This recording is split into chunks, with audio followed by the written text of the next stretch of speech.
Hi, it's Sydney Craig-Hart, your Smart Simple Marketing Mentor. And today I wanted to give you some simple tips on how you can create more referrals in your business. Who of us doesn't love getting a referral? Someone who says, oh, I was recommended to you by so-and-so and they told me how awesome you were and I wanted to hear about your services and how I can work with you. Don't we all love when our day starts out like that? So let's talk about how to create that reality for your business. I have 3 tips for you today that will make a huge difference and jumpstart this part of your marketing efforts.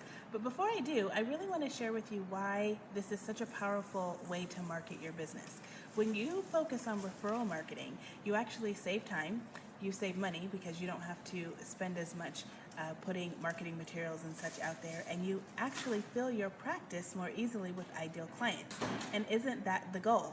Isn't the goal to have a practice full of ideal clients who you love and who become raving fans and tell others about you, and you make a great living doing the work that you're so good at? So that's why I want you to really pay attention to these tips and think about how to implement them in your business. So here's tip number 1. Decide on what you want. Now, if you have been a member of my community for any length of time, you've heard me harping on your target market and your ideal client. This is especially important when it comes to your referral marketing because you have to know exactly what you're looking for, who it is you help, and what it is you do for them so that you can clearly and easily convey that to the people who can refer business to you. So that means you need to put some effort into the exercise of determining who your ideal client is right now. Now, maybe you've done this exercise in the past and you got clear about it then, but it's a new day. And if you haven't talked to your referral partners in a while, they may have forgotten what it is that you shared with them before. So you knowing exactly who you serve down to this minute persona that you've created in your mind is really, really powerful.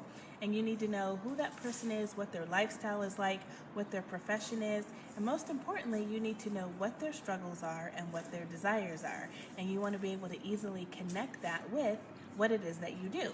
So you want to be able to tell your referral partners, this is who I serve and this is what I do for them, in really clear, succinct sentences. And give them some phrases or some keywords or things to think about or listen for when they're out in the world talking about you or talking about just day-to-day life so that they can hone in on that and make an introduction between you and this individual.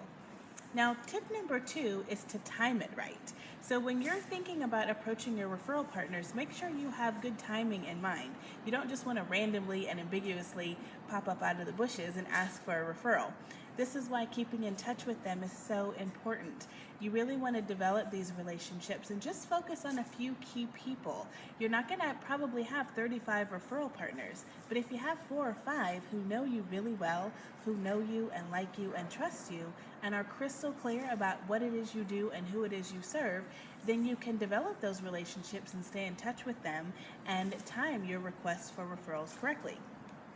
So a great way to do that is to stay in touch with your referral partners on a monthly basis. Schedule a coffee date with them, take them out to lunch, send them a card or a letter.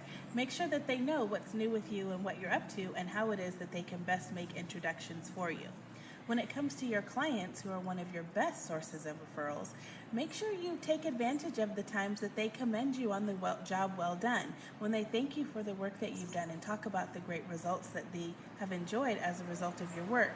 Ask them, who else do you know that's looking for XYZ? And take that opportunity to ask for a referral.